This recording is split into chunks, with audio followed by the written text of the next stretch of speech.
प्रश्न नंबर 10।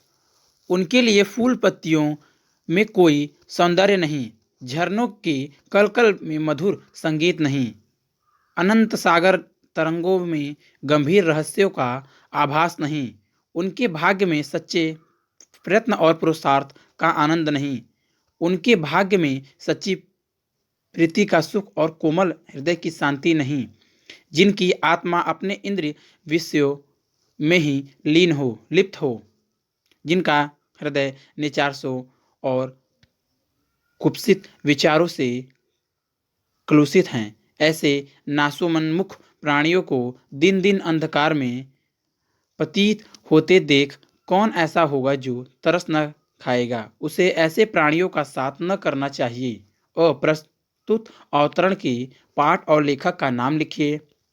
ब रेखांकित अंशों की व्याख्या कीजिए। स क्वेश्चन नंबर 1, प्रस्तुत गद्यांश में लेखक ने क्या प्रेरणा दी है। क्वेश्चन नंबर 2, कौन से लोग फूल पत्तियों के सौंदर्य को झरनों में संगीत का सागर तरंगों में रहस्यों का आभास नहीं कर पाते। कुत्सित विचारों वाले व्यक्तियों को क्या प्राप्त नहीं होता। इंद्रिय विषयों, भोग विलासों, निचासयों, नीचे विचारों, कुत्सित, बुरे, क्लुषित, काले अथवा मैले, नासो नमुख, नाश की ओर प्रवृत्ति, पतित होते, गिरते हुए। उत्तर ब प्रथम रेखांकित अंश की व्याख्या। शुक्ल जी का कहना है कि जो आचरणहीन और हृदयहीन व्यक्ति प्रकृति के सौंदर्य का आनंद नहीं ले सकते, जिनके लिए फूलों की सुंदरता और झरनों की कलकल ध्वनि का कोई महत्व नहीं, जिन्हें सागर में उठती लहरों के गंभीर रहस्य का ज्ञान नहीं, ऐसे लोग मित्र बनाने योग्य नहीं होते। जो लोग परिश्रम करने में आनंद का अनुभव नहीं करते, जिनके हृदय में प्रेम भाव नहीं होती, जिनका मन सदा अशांत रहता है, ऐसे लोग भी मित्रता के योग्य नहीं होते।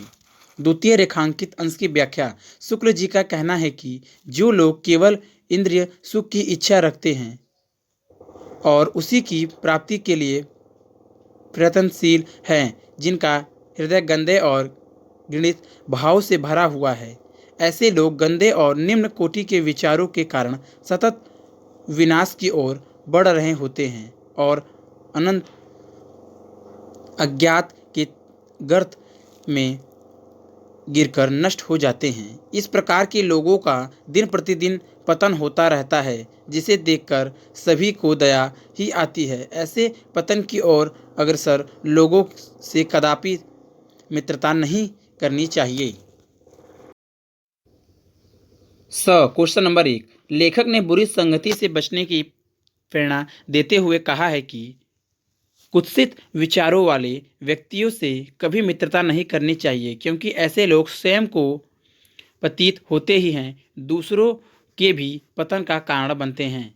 क्वेश्चन नंबर 2, जिस व्यक्तियों के मन मस्तिष्क भोग विलास में लिप्त हैं, जिनका हृदय निम्न स्तरीय विचारों से भरा हुआ है, ऐसे ही व्यक्तियों को फूल पत्तियों में सौंदर्य का, झरनों में सुमधुर संगीत का और सागर लहरों के रहस्यों का आभास नहीं होता। क्वेश्चन नंबर 3, कुत्सित विचारों वाले व्यक्तियों को सच्चे प्रयत्न और पुरुषार्थ का आनंद नहीं मिलता, सच्चे स्नेह और सुख नहीं मिलता और कोमल हृदय की शांति प्राप्त नहीं होती।